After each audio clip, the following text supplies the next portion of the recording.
வெற்றி வணக்கம். வெற்றி வணக்கம். அஸ்ஸலாமு அலைக்கும். Praise the Lord. இதை மூன்றையும் சேர்த்து ஒரே வரியில் சொல்வதென்றால், பிறப்புக்கும் எல்லா உயிர்க்கும். உங்கள் அத்தனை பேருக்கும் வணக்கம் சொல்லி, மதில்கள் நிறைந்த மாநகரம், கோட்டை இருக்கிற வேலூர், வேலூர் மண்ணுக்கும் மக்களுக்கும் வணக்கத்தை சொல்லி, பழங்கால கோட்டை வேலூரை பார்ப்பதற்காக வருங்கால சென்ட் ஜார்ஜ் கோட்டையே வந்திருக்கிறார். தலைவர் தயார், நீங்களும் தயார். ஆரம்பிக்கலாமா? வரவேற்புரை வழங்குவதற்காக வேலூர் கழக மாவட்ட செயலாளர் அண்ணன் ஆர் வேல்முருகன் அவர்களை வருக வருக என வரவேற்கிறேன்.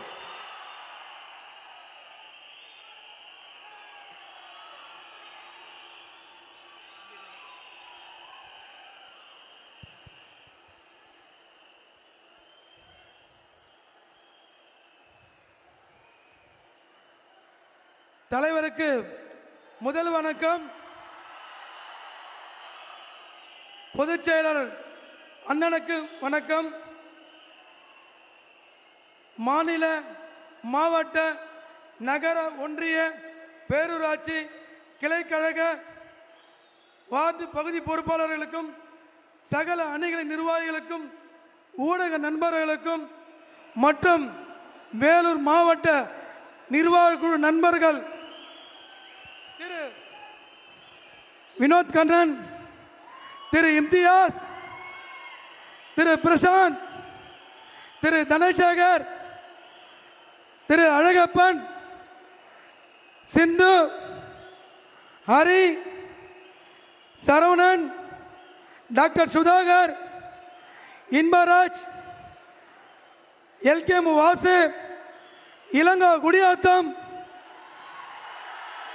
பரத் இளைஞரணி, ஆத்மா மாணவரணி, பரத் பகுதி செயலாளர், சசி வார்டு செயலாளர், தமிழ் மாவட்ட துணை செயலாளர், ஆடன் பிரபு கேவி குப்பம், கவி விவசாய அணி, பரத் தொழிலாளர் அணி, முத்து வர்த்தக அணி, விக்கி பகுதி செயலாளர், கார்த்தி பகுதி செயலாளர், ரமேஷ் பகுதி செயலாளர், கலைமதி மாவட்ட செயற்குழு உறுப்பினர், ஹைதர் பகுதி செயலாளர், வெங்கடேசன் கொணவாட்டம் பகுதி செயலாளர், ரகு அகரஞ்சேரி ஒன்றிய செயலாளர், திவ்யா பிரசாந்த், லதா தனசேகர் மற்றும் காட்பாடி மாவட்ட கழக செயலர் நவீன் அவர்களுக்கும்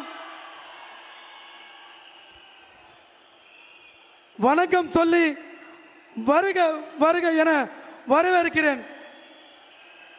தமிழக அரசியலில் புதிய சகாப்தத்தை படைக்க புறப்பட்ட நம்மையெல்லாம் வழிநடத்த வந்திருக்கும் தமிழக வெற்றி கழகத்தின் தலைவர் அவர்களுக்கும், வேலூர் மாவட்ட மக்கள் சார்பாகவும் கழக தொண்டர்கள் சார்பாகவும் எனது நெஞ்சார்ந்த வரவேற்பை தெரிவித்துக் கொள்கிறேன். இந்த ஊர் அரசியல் கட்சி பிரமுகர்கள் எங்களுக்கு பல தடைகளை ஏற்படுத்தினார்கள். ஆனால் அனைத்தையும் தாண்டி நாம் இங்கு வெற்றிகரமாக இருக்கிறோம். வேலூர் கோட்டை எப்படி எதிரிகளுக்கு அசைக்க முடியாத இருந்ததோ, அதே போல நமது தலைவரின் கொள்கை கோட்டையும் இன்று தமிழகத்தின் அசைக்க முடியாத சக்தியாக மாறியுள்ளது. பிறப்புக்கும் எல்லா உயிருக்கும் என்கிற உயரிய தத்துவத்தை ஏந்தி சாதி மத பேதங்களை கடந்து மக்களை இணைக்கும் வந்திருக்கும் நமது தலைவரின் கரங்களை வலுப்படுத்த வேண்டியது நமது வேலூரின் மக்கள் கடமையாகும். தலைவரின் சொல்லுக்காக இங்கு திரண்டு வந்திருக்கும் என் அன்பு தம்பிகளே, மற்றும் தங்கைகளே மற்றும் தாய்மார்களே, உங்கள் அனைவரையும் அன்புடன் வருக வருக என வரவேற்கிறேன். தெரியும், அந்த வேலூர் மாவட்டம் எப்பொழுதும் மாற்றத்தை ஆதரிக்கும் மண். அந்த மாற்றத்தின் அடையாளம் திகழும் நமது தலைவரின் உரையை செவிடு மடக்க நம் அனைவரும் ஆவலாக உள்ளோம். தலைவரின் வழிகாட்டுதலுடன் தேர்தல் களத்தில் நாம் காணப்போகும் தமிழக வெற்றி கழக வரலாற்றின் பொன் எழுத்துக்களால் பொறிக்கப்படும். மீண்டும் ஒரு முறை உங்கள் அனைவரையும் வரவேற்று மகிழ்கிறேன். நன்றி, வணக்கம், வெற்றி நிச்சயம்.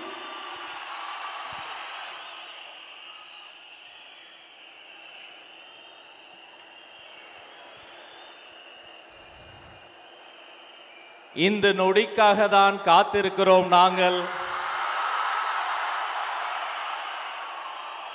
தர்மத்தாயின் தவ புதல்வரே, தமிழக வெற்றி கழகத்தின் தலைவா, தலைவா வா, தலைமை ஏற்க வா, தலைமை உரைத்தா. தமிழக வெற்றி கழகத்தின் தலைவர் வேலூரில் இதோ உங்கள் முன்னால்.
எங்க ஓட்டு எங்க உரிமை.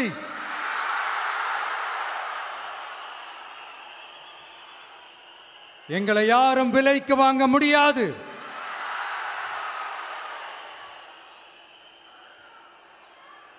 எங்க ஓட்டு விசில் சின்னத்துக்கு தான்.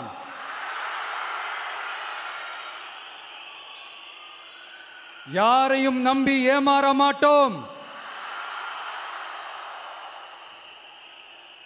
எங்க வார்த்தையிலிருந்து மாற மாட்டோம். இது நிஜம். தேங்க்யூ.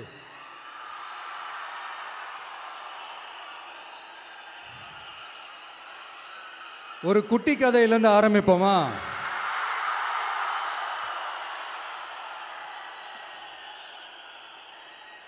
ஒரு பெரிய ஊர், ஒரு 4 ரோடு ஜாயிண்ட் ஆகிற மாதிரி ஒரு ஜங்ஷன், ஒரு பிஸியான ஏரியா, ஆள் நடமாட்டம் அதிகமாக இருக்கக்கூடிய ஒரு ஏரியா.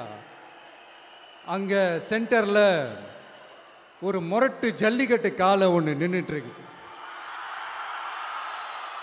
காலில் மண்ணை வீசிக்கிட்டு சீறிக்கிட்டு அப்படியே நின்றுட்டுருக்குது. யாருமே பக்கத்தில் போக முடியல. அந்த இடம் ஒரு கேஷுவலாக மாறணும் அப்படின்னா அந்த காளையை அடக்கி அமைதியாக்கினா தான் மறுபடியும் ஒரு பேக் டு நார்மல் சுச்சுவேஷனுக்கு அந்த இடம் மாறும். அந்த ஊரில் இருக்கிற ஒரு சில பேருக்கு மட்டும்தான் அந்த காளை அடங்கும். அவங்க யாருமே அங்கே இல்லை. ஆனால் அந்த க்ரௌடில் இருந்த ஒரு சில பேர், ஆல்ரெடி அந்த காளையை அடக்கணங்களோடு இருந்த ஒரு சில பேர், எங்களுக்கு இல்லாத அனுபவமா? நாங்க பார்க்காத காளையா? நாங்க பார்க்காத மாடா? நாங்கள் போய் அடக்குறோன்னு சொல்லிட்டு உள்ளே போகிறாங்க. ஒருத்தராலையும் அந்த காளையை தொடக்கூட முடியல. எல்லாரையும் அடித்து வீசி தூக்கி போட்டுருச்சு. இப்போ என்னடா பண்ணுறது அப்படின்னு பார்க்கும்போது அந்த கூட்டத்தை விலக்கிட்டு ஒரு சின்ன பையன் ஒரு என்ட்ரி ஒன்று கொடுக்குறான். உங்களுக்கு தான் தெரியும்ல, டேய் எங்களாலே முடியல,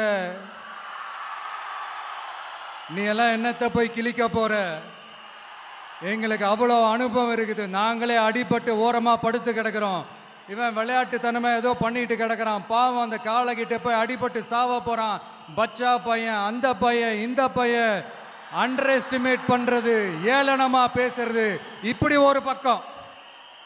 இன்னொரு பக்கம் பரிதாபப்பட்டு ஐயோ பாவமே இப்படி தனியா போய் மாட்டிக்கிட்டானே அந்த காளைகிட்ட என்ன பண்ண போறானோ அப்படின்ட்டு ஒரு பக்கம் பரிதாபப்பட்டு பேசுறாங்க. அந்த சின்ன பையன் எதுவுமே காதலையே போட்டுக்காம 2 பாக்கெட்லையும் கையை விட்டுக்கிட்டு ஸ்டைலா கெத்தா தில்லா அப்படியே உள்ள போறான். ஒரு ஸ்டெப் எடுத்து வைக்கிறான், அந்த காலை அப்படியே சீறிக்கிட்டே நின்றுட்டு இருக்குது. இன்னொரு ஸ்டெப் எடுத்து வைக்கிறான், காலை அப்படியே சீறிக்கிட்டே முன்னாடி வருது. மக்கள் எல்லாரும் பதட்டத்தோடு அப்படியே பார்த்துட்டு இருக்கிறாங்க. இன்னொரு ஸ்டெப் எடுத்து வைக்கிறான், காலை அப்படியே முட்டை வரும்போது பாக்கெட்டுக்குள்ள மறைச்சி வச்சிருந்த 2 புல்லுக்கட்டு அதை அந்த காலை கிட்ட காட்டுறான்.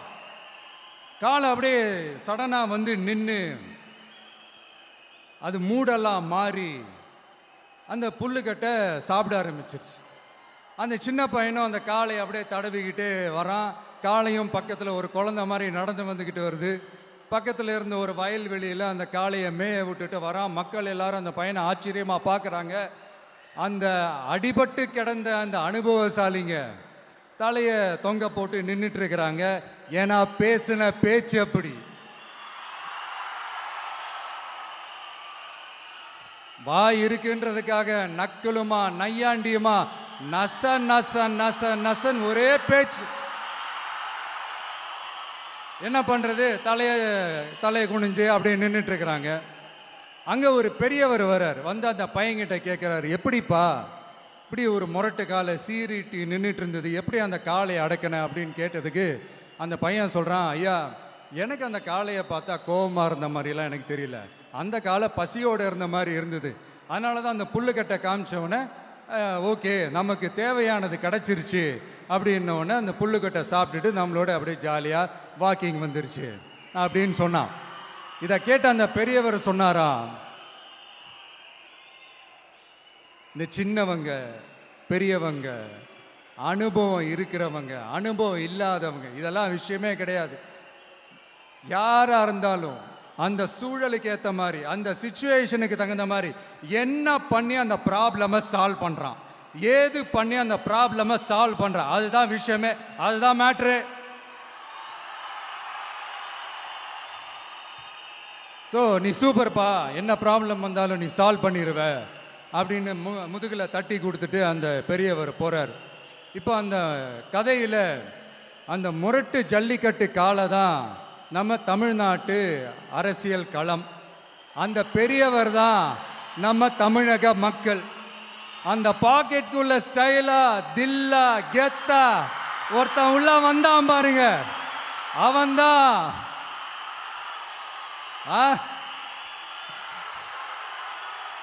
நான் இல்லைங்க, நான் இல்லை, நானு நீங்க நாம எல்லாருமா சேர்ந்து மாபெரும் மக்கள் சக்தியா இருக்கக்கூடிய நம்ம டிவிகே, அதுதான் அந்த சின்ன பையன்.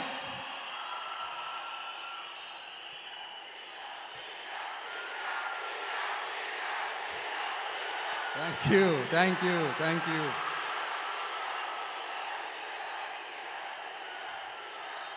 மக்களை நேசிக்கிற ஒரு நல்ல தலைமை இல்லாததுனால இத்தனை வருஷமா வேற வழி இல்லாம ஸ்டாலின் சார் கொடுத்த அந்த பொய்யான வாக்குறுதிகள் எல்லாத்தையும் நம்பி ஏமாந்த நம்ம மக்களுக்கு சரியான நேரத்தில் ஒரு வெகுஜன மக்கள் இயக்கமா வந்தது தான் நம்ம டிவிகே.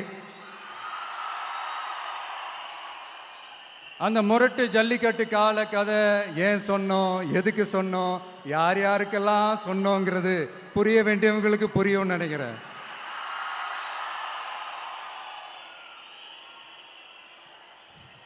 இப்போ நாம ஒவ்வொரு வீட்டில் உயிரா உணர்வா இருக்கிறோம். ஆனால் நான் உங்கள் எல்லாரையும் நேரில் சந்திக்கணும், நீங்கள் இருக்கிற ஊருக்கே உங்களை சந்திக்கணும் அப்படின்றது தான் எனக்கு மனசில் இருக்கிற ஒரு பெரிய ஆசை. ஆனால் அந்த சிச்சுவேஷன் ஒரு எதிர்கட்சியாக இருந்து கேள்வி கேட்டுட்டு இருக்கிற இந்த நேரத்தில் நமக்கு எதிராக என்ன சூழ்ச்சிகள்லாம் நடக்குதுன்றது உங்கள் எல்லாருக்குமே நல்லா தெரியும். அதனால் இப்போ உங்களுக்கு ஒரு வாக்குறுதியை கொடுக்குறேன். நம்மளுடைய ஆட்சி அமைஞ்சதும் ஒவ்வொரு கிராமத்துக்கும் நான் நேரடியா என்னுடைய சொந்தங்களாகிய உங்க எல்லாரையும் நான் சந்திக்கிறேன்.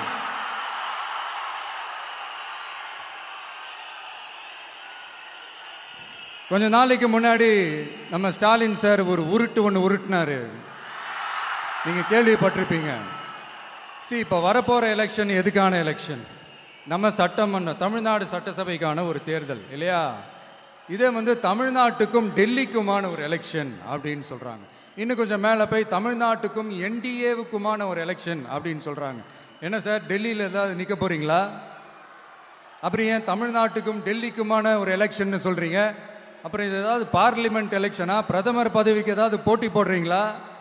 அப்புறம் ஏன் அதை தமிழ்நாட்டுக்கும் என்டிஏவுக்குமான ஒரு எலெக்ஷன் சொல்றீங்க? எங்களுக்கு புரியலையே சார், இது என்ன லாஜிக்னு எங்களுக்கு புரியலையே. எந்த எலெக்ஷனை எப்படி டீல் பண்ணணும், எப்படி ஹேண்டில் பண்ணணுன்றது நம்ம தமிழ்நாட்டு மக்களுக்கு தெளிவாக தெரியும். நம்ம தமிழ்நாட்டு மக்கள் மாதிரி ஒரு தெளிவான மக்களை நீங்க பார்க்கவே முடியாது. சூப்பர் கிளாரிட்டியோட சூப்பர் மக்கள் சார் நம்ம மக்கள். இந்த போருக்கு போறதுக்கு முன்னாடி தான் இந்த படை பரிவாரங்களோட போவாங்கன்னு கேள்விப்பட்டிருக்கிறேன். ஆனால் நீங்க என்னடானா இந்த ஒன்றுத்துக்கும் உதவாத இந்த பால் டப்பாவை உருட்டிக்கிட்டு இருக்கீங்களே சார். உண்மையிலே இந்த எலெக்ஷன் எதுக்கான எலெக்ஷன் சொல்லட்டுமா? தமிழ்நாட்டு மக்களுக்கும் ஊழலுக்கும் நடக்கிற போர், தமிழ்நாட்டு மக்களுக்கும் லஞ்சத்துக்கும் நடக்கிற போர், தமிழ்நாட்டு மக்களுக்கும் இந்த நிர்வாகத்தை சரியா செய்யாத இந்த திமுக அரசுக்கும் நடக்கிற போர், அதாவது தமிழ்நாட்டு மக்களுக்கும் உங்க ஆட்சிக்கும் நடக்கிற போர், தமிழ்நாட்டு மக்களுக்கும் ஸ்டாலின் சாருக்கும் நடக்கிற போர். இன்னும் சுருக்கமா சொல்லணும்னா விஜய்க்கும் ஸ்டாலின் சாருக்கும் நடக்கிற போர்.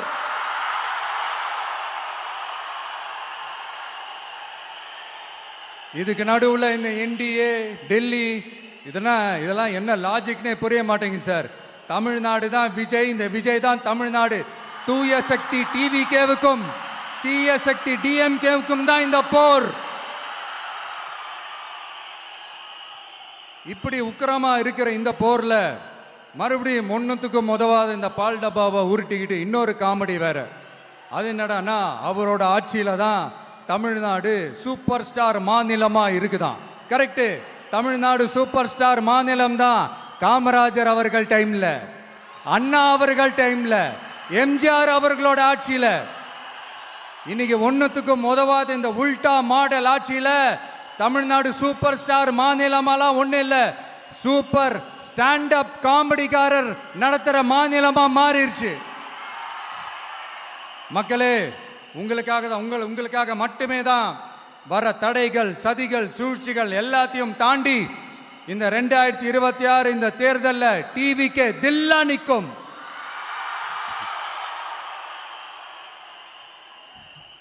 இதுவரைக்கும் நடந்த எலெக்ஷன் வேற, இப்ப நடக்க போற எலெக்ஷன் வேற. ஒவ்வொரு 5 இயர்ஸுக்கும் நடக்கிற எலெக்ஷன் மாதிரி இதை நினைச்சிடாதீங்க.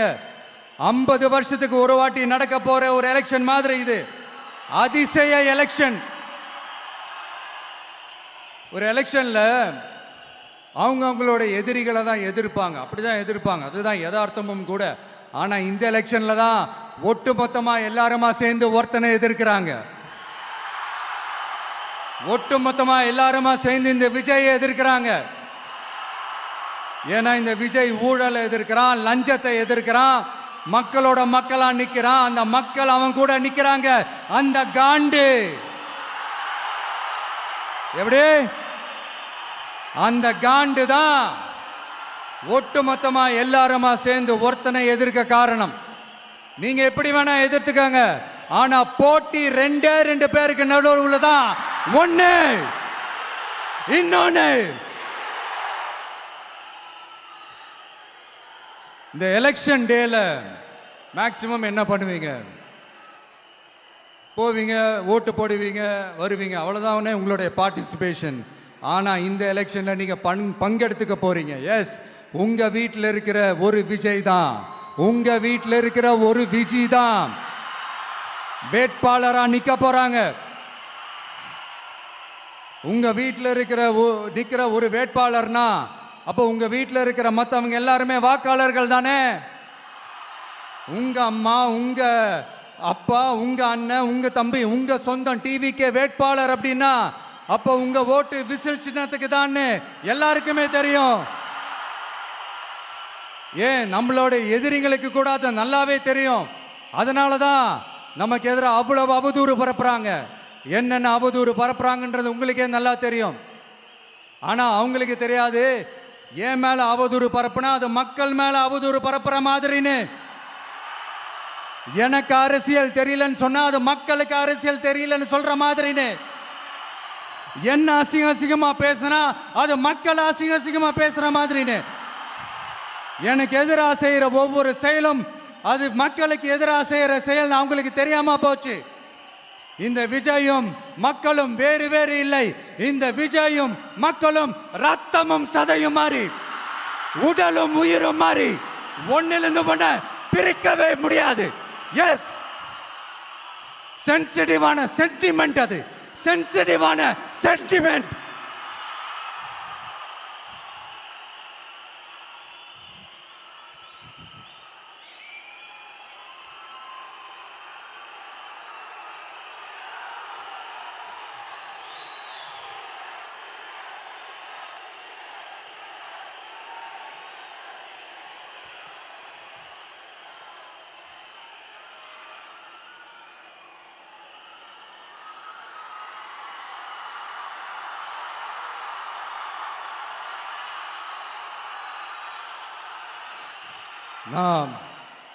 சாரி,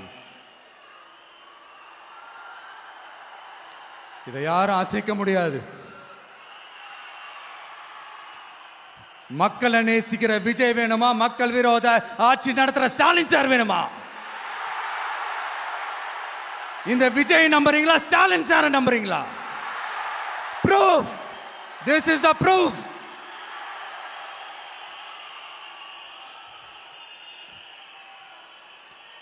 இந்த தீய சக்தி, ஊழல் சக்தி, இதெல்லாம் ஏன் சொல்கிறோம், எதுக்கு சொல்கிறோம், யாரை சொல்கிறோன்றதெல்லாம் மக்களுக்கு தெளிவாக தெரியும். அதே மாதிரி டிவிகேவுக்கு போட்டி டிஎம்கே தான்றதும் மக்களுக்கு தெளிவாக தெரியும். அப்படி இருக்கும்போது நாம் ஏதாவது பேசினா வாண்டடாக சில பேர் வந்து வண்டியில் ஏறி உட்காந்துக்கிறாங்க. ஆமாம், வாண்டடாக சில பேர் வண்டியில் ஏறி உட்காந்துக்கிட்டு குரல் கொடுக்குறாங்க. சீரியஸாக ஒரு போட்டி நடந்துக்கிட்டு இருக்கும் போது இங்கே காமெடிக்கெல்லாம் இடம் இல்லை பாஸ். இதெல்லாம் மக்களுக்கு தெளிவாக தெரியும். இந்த நேரத்தில் ஒரு சீரியஸ் கேள்வியை இன்னைக்கு இருக்கிற மிகப்பெரிய அரசியல்வாதிங்க கிட்ட கேட்கணும்னு நான் நினைக்கிறேன். நீங்கள் அரசியலுக்கு வர்றதுக்கு முன்னாடி உங்ககிட்ட இருந்த சொத்து எவ்வளோ? அரசியலுக்கு வந்ததுக்கு அப்புறம் இன்னைக்கு உங்ககிட்ட இருக்கிற சொத்து எவ்வளோ? அதை ஓப்பனா டிக்ளேர் பண்ண முடியுமா? அப்படி வந்த காசெல்லாம் என்னென்ன தொழில் செஞ்சு வந்துச்சு, என்ன வேலை செஞ்சு வந்துச்சு, உண்மையிலே நீங்க உழைச்சி சம்பாதிச்ச காசா, இல்ல ஆட்சி அதிகாரத்துக்கு வந்ததுக்கு அப்புறம் ஆட்டைய போட்ட காசா? இதெல்லாம் ஓப்பனா டிக்ளேர் பண்ண முடியுமா? இதெல்லாம் நம்ம கேட்டா எல்லா ஊழல்வாதிகளும் ஒன்னா சேர்ந்து நம்ம மேல சேத்தவாரி வீசுவாங்க. அதை பத்திலாம் நமக்கு கவலை இல்லை. ஏன்னா நாம யாருன்னு மக்களுக்கு நல்லாவே தெரியும். எனக்கு ஒரு புது ஃப்ரெண்ட், புது நண்பர் ஒருத்தர் கிடைச்சிருக்கார். யார் தெரியுமா? தெரியாதா? முதல்வர் அவர்கள் தான். இப்போ ஒரு நிருபர் ஒருத்தர் கேட்ட கேள்விக்கு எனக்கு எதிரிகள்லாம் யாரும் இல்லை, அவங்க எல்லாருமே எனக்கு நண்பர்கள் தான் அப்படின்னு சொன்னாங்களே. அப்படி நாங்கெல்லாம் உங்களுக்கு நண்பர்கள்னா அப்புறம் ஏன் சார் கரூர் விஷயத்துல ஏன் மேல பழி தூக்கி போட்டீங்க?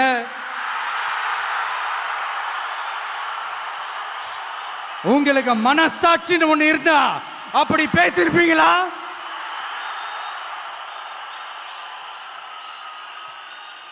அப்படி நாங்களாம் உங்களுக்கு நண்பர்கள்னா ஒரு ஈவெண்ட், ஒரு ஃபங்க்ஷன் நடத்துறதுக்கு ஒரு இடமோ ஒரு பர்மிஷனோ ஏன் கொடுக்க மாட்டேன்றீங்க? எல்லாத்தையும் நீங்களே பண்ணிட்டு போற போக்கில் அப்படியே பொய்களா அடிச்சு விட்டுக்கிட்டு இருக்கீங்க. உங்களோட உண்மையான நண்பர்கள் யாருன்னு சொல்லட்டுமா? லஞ்சம், ஊழல், அரசியல் ஆதாயம், இதெல்லாம் தான் உங்களோட உண்மையான நண்பர்கள். பர்சனலா நீங்க எப்படி வேணா இருந்துக்கங்க சார், நமக்கு அதை பத்தி கவலை இல்லை, நமக்கு அது அவசியமும் இல்லை. ஆனா உங்க ஆட்சி தான் தப்பான ஆட்சி, தமிழ்நாட்டுக்கு தேவையில்லாத ஆட்சி. கொஞ்ச நாளைக்கு முன்னாடி கற்பனையா ஒரு விஷயம் ஒன்று சொன்னேன். இந்த முதல்வர் கூட விசில் சின்னத்துக்கு தான் வாக்களிப்பாரு அப்படின்ட்டு கற்பனையா ஒன்று சொன்னேன். ஆனா இன்னைக்கு நிஜமாவே நமக்கு ஆதரவா ஒரு கோஷத்தை எழுப்பியிருக்கிறாங்க. அது என்ன தெரியுமா? எங்க வாக்கு சாவடி வெற்றி வாக்கு சாவடியா. அதுக்கு அர்த்தம் என்ன தெரியுமா? எங்க வாக்கு சாவடி விஜய் வாக்கு சாவடின்னு அர்த்தம்.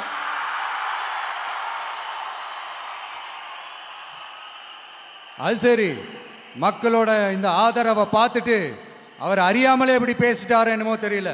50 வருஷம் எக்ஸ்பீரியன்ஸ் அரசியல்ல, உண்மை என்னன்னு ஒத்துக்கிட்டு தானே ஆகணும்.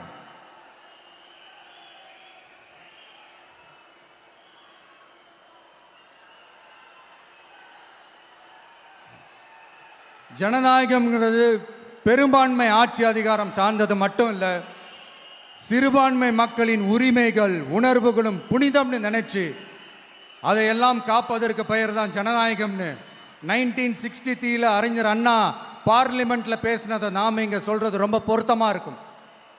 அறிஞர் அண்ணா சொன்னது தான் டிவிகேவோட நிலைப்பாடும். இந்த ஸ்டாண்ட்ல நாம 100% உறுதியா இருப்போம். யாருக்காகவும் எதுக்காகவும் இதுல சமரசமே கிடையாது. மதச்சார்பற்ற சமூக நீதி தன்மை தான் நம்ம அடிப்படை கொள்கைகள் ஒன்று, அதில் எந்த மாற்றமும் எப்பவும் கிடையாது.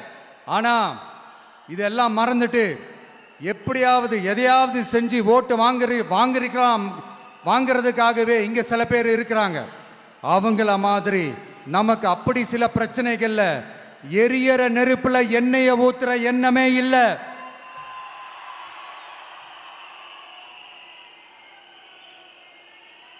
இங்க சில அரசியல் கட்சிகளும் சில அரசியல் தலைவர்களும் ஒரு சில நேரங்களில் அமைதியா இருந்தாலே போதும், ஒரு பிரச்சனையும் வராது. இப்போ கரண்ட்ல இருக்கிற சில பிரச்சனைக்கு வருவோம். இந்த கரண்ட் பிரச்சனைக்கு வருவோம். மாசம் மாசம் கரண்ட் பில்லு கட்டுற மாதிரி மாத்துவோம்னு சொன்னீங்களே, செஞ்சீங்களா? நிறைய வீடுகளில் 100 யூனிட் தான் அந்த கரண்ட்டு செலவாகுது ஒரு மாதத்துக்கு. மாதம் மாதம் நீங்கள் அந்த பில்லு கொடுத்தீங்கன்னா அவங்களுக்கு அது ஃப்ரீ ஆகிடும், அவங்க அந்த காசை கட்ட தேவையே இல்லை. ஆனால் 2 மாதத்துக்கு ஒரு வாட்டி அந்த பில்லு கொடுத்தீங்கன்னா, இப்போ சப்போஸ் அது 200 யூனிட்டுக்கு மேலே போச்சுன்னா அது அவங்களுக்கு ஒரு மிகப்பெரிய சுமை தானே. இது எந்த கணக்கில் எடுத்துக்கிறது? ஒரு மாதிரி ஒரு மாடர்ன் கரப்ஷன் அப்படின்னு எடுத்துக்கலாமா? அடுத்து பஸ் வசதி.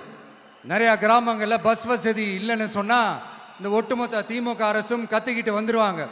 நாங்கள் பஸ் விடாத கிராமங்களே இல்லை அப்படின்னு சொல்லுவாங்க. அப்படியே அது உண்மை அப்படின்னா முதல்வர் அவர்கள்கிட்ட நம்ம தங்கச்சி ஒருத்தவங்க ஒரு கேள்வி கேட்டாங்களே, எங்க ஊருக்கு ஒரு மினி பஸ் ஆவது விடுங்க சார் அப்படின்னு கேட்டாங்களே, அது எந்த கணக்கில் எடுத்துக்கிறது? நிறைய மலை கிராமங்கள்ல பஸ் வசதி இல்லை, நிறைய மலை கிராமங்கள்ல ஹாஸ்பிட்டல் வசதி இல்லை. இது ரெண்டுமே எவ்வளவு முக்கியமான ஒரு விஷயங்கள். பஸ் வசதியும் ஹாஸ்பிட்டல் வசதியும் இல்லாததுனால வீட்டிலேயே பிரசவம் பார்க்கிற அந்த ஆபத்து இருக்குதுன்னு எவ்வளவு நியூஸ் பார்க்கிறோம். இதெல்லாம் எந்த கணக்கில் சேர்த்துக்கிறது? அடுத்து இது எல்லா மீட்டிங்லையும் பேசுறதுதான் பெண்களுக்கு பாதுகாப்பு நம்பர் 1 இருக்குது தமிழ்நாட்டில் அப்படின்னு சொல்றாங்க. அப்புறம் அது என்ன வி சேஃப் மாடலா? பெண்கள் என்ன சொல்றாங்க தெரியுமா?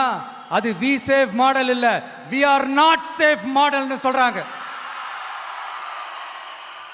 இப்படி இருக்கிறப்போ தமிழ்நாட்டில் எங்க போனாலும் பெண்களுக்கு பாதுகாப்பு அப்படியே கொட்டி கிடக்குதான். இப்படி சொன்னா எப்படி சார்? கேட்கறவங்களாம் என்ன கேசரி சாப்பிட்றாங்கன்னு நினைச்சீங்களா?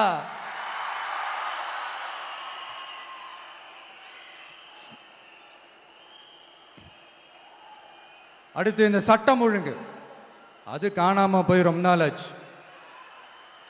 இவன் வேற, இந்த விஜய் வேற, எங்க போனாலும் இந்த மக்கள் கிட்ட இந்த சட்டம் ஒழுங்கை பத்தி பேசி ஞாபகப்படுத்திக்கிட்டே இருக்கான்னு முதல்வர் அவர்கள் அவங்க கூட இருக்கிறவங்க கிட்ட எல்லாம் சங்கடப்பட்டாராம். நாம் என்ன பண்றது? நாம தான் தமிழ்நாட்டோட விசில் ப்ளோயர் ஆச்சே. நாம் எப்படி சைலண்டா இருக்க முடியும்? நாமளும் கேள்வியா கேட்குறோம், ஆனால் பதிலெலாம் வந்த மாதிரியே தெரியல. இருந்தால் தானே வர்றதுக்கு, வச்சுக்கிட்டா வஞ்சனை பண்ணுறாரு. 5 வருஷமா பதிலே சொல்லாமல் அப்படியே கடந்து வந்துட்டாரு. ஆனால் இனிமேல் அப்படிலாம் இருக்க முடியாது, பதில் சொல்லி ஆகணும். மக்களே, இந்த தீய சக்தி, இந்த அட்ராசிட்டியை ஒரு எண்டு கார்டு போடணும் அப்படின்னா அவங்கள சுவிட்ச் ஆஃப் பண்ணுறது தான் ஒரே சொல்யூஷன். அதுக்கான ரிமோட்டு தான் வரப்போற எலெக்ஷன். அந்த ரிமோட்ல நீங்க அழுத்த வேண்டியது ஒரே ஒரு ஆப்ஷன், அதுதான் நம்ம விசில் சின்னத்தோட பட்டன். இத 4 விஷயத்தை நீங்க செஞ்சாலே போதும்.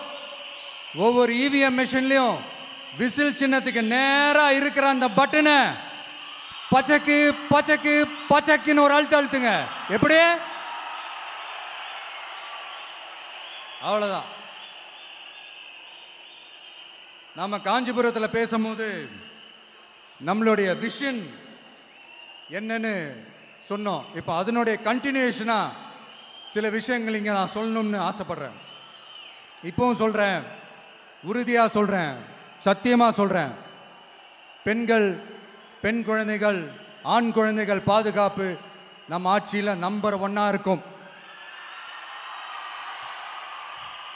சட்டம் ஒழுங்கு ரொம்ப ரொம்ப ஸ்ட்ரிக்டா இருக்கும். அரசு பள்ளிக்கூடங்களும் கல்லூரிகளும் முதல் தரமா இருக்கும். போட்டி தேர்வுகளுக்குன்னு லட்சங்களை கொட்டி தனி கோச்சிங் சென்டர் போய் படிக்க அவசியமே இருக்காது. ஏன்னா கவர்மெண்ட் ஸ்கூல், காலேஜ் சிலபஸே போட்டி தேர்வுகளை ஈஸியா சந்திக்கிற வகையில் அந்த ஸ்டாண்டர்டுக்கு ஏத்த மாதிரி அமைக்கப்படும். உயர்நிலை பள்ளி பாடத்திட்டங்களிலேயே அடிப்படை அரசியல் சாசன சட்டம் சேர்க்கப்படும்.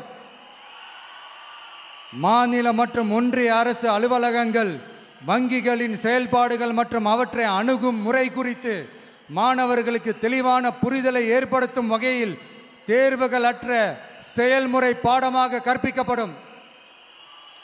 இந்தியா முழுக்க உள்ள ஒன்றிய அரசு சார்ந்த கல்வி நிலையங்கள் மற்றும் அதன் சேர்க்கை அட்மிஷன் குறித்து புரிதலும் தெளிவும் மாணவர்களுக்கு உருவாக்கப்படும்.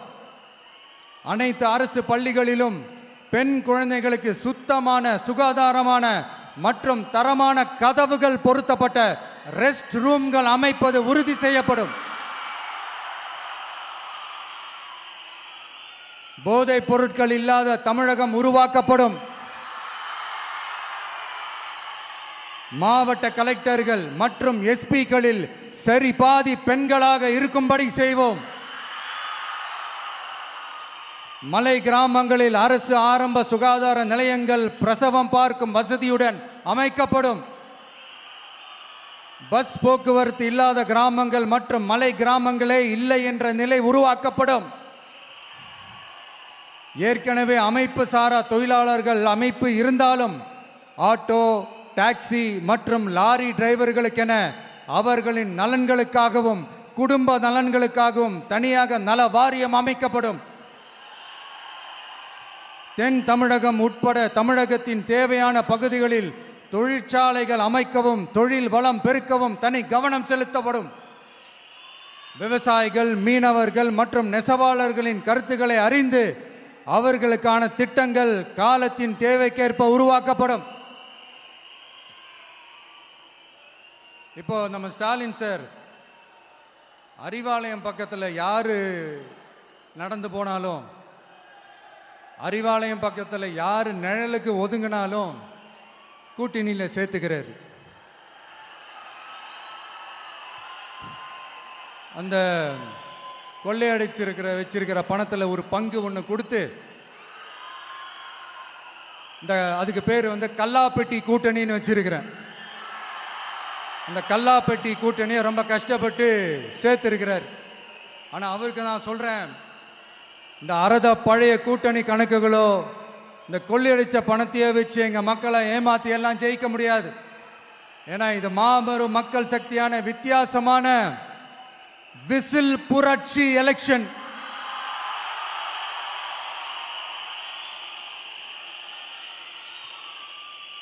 உங்களோட நான் இருக்கேன், நம்மளோட நம்ம மக்கள் இருக்கிறாங்க. இதுக்கு மேல என்ன வேணும்? கான்பிடென்ட்டா இருங்க, நல்லதே நடக்கும், வெற்றி நிச்சயம். மீண்டும் சந்திக்கும் வரை நன்றி, வணக்கம். என் நண்பர்களே, ஒரு சின்ன ரிக்வெஸ்ட். நான் திருப்பி இங்கிருந்து 4 hours சென்னைக்கு போகணும். தயவு செஞ்சு யாரும் என் வண்டிக்கு பின்னாடியோ என் வண்டி சைட்லேயோ பைக்கில் வராதிங்க. உங்களை நான் கெஞ்சி கேட்டுக்கிறேன். தேங்க்யூ.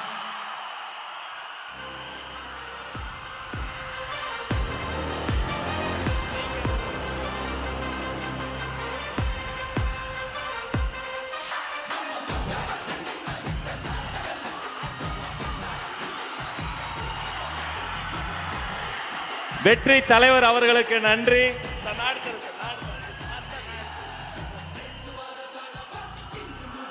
வேலூர் கழகத்தின் சார்பில் மாவட்ட கழக செயலாளர்கள் அண்ணன் வேல்முருகன் வெற்றிவேல் வீரவேலை வழங்குகிறார். அவரோடு நவீன், வினோத் கண்ணன், இமுத்தியாஸ், தனசேகர் அத்தனை பேரும் சிறப்பு பரிசுகள் வழங்குகிறார்கள். ஒரு கையில் வேல், ஒரு கையில் வெற்றி வாள்.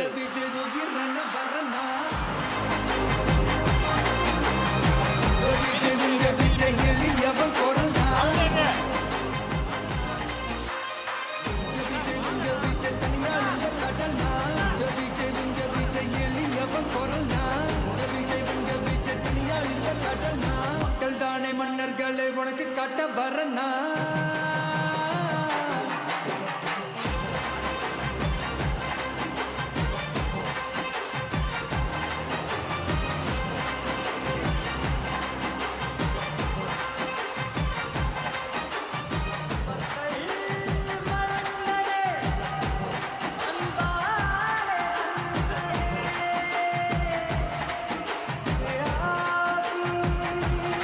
வேலூர் கழகத்தின் சார்பில் வெள்ளி யானை வழங்குகிறார்கள். இது வெள்ளி யானை மட்டுமல்ல, வேலூர் வழங்கிய வெற்றி யானை. அவர் கையில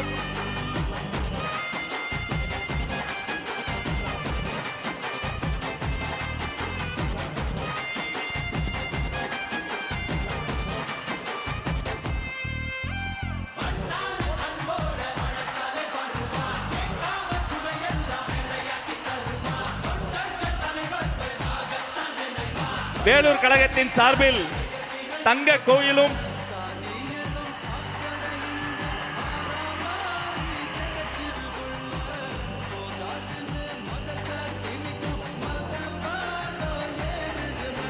வெற்றி தலைவருக்கு செங்கோல் பரிசாக வழங்குகிறது வேலூர் மாவட்டம்.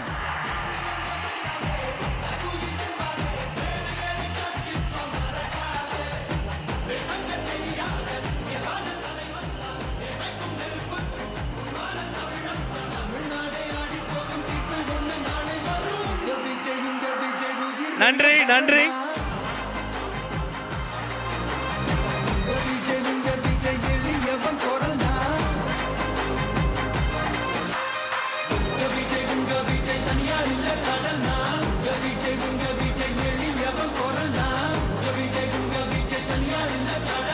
மக்கள் தானே மன்னர்களை உனக்கு காட்ட வரனா.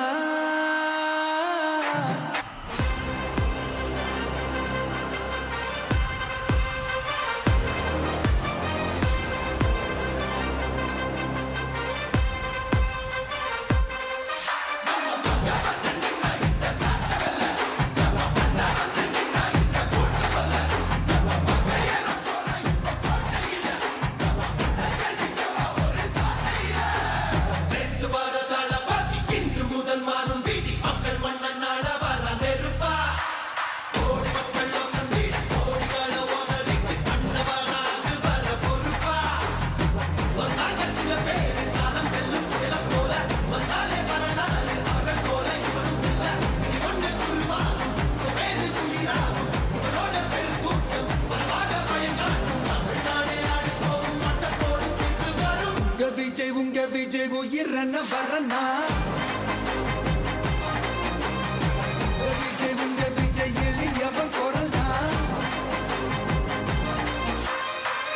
விஜய் உங்க விஜய் தனியால் இல்ல கடல்னா விஜய் உங்க விஜய் எளியவன் குரல்னா விஜய் உங்க விஜய் தனியால் இல்ல கடல்னா மக்கள் தானே மன்னர்களே உனக்கு காட்ட வரனா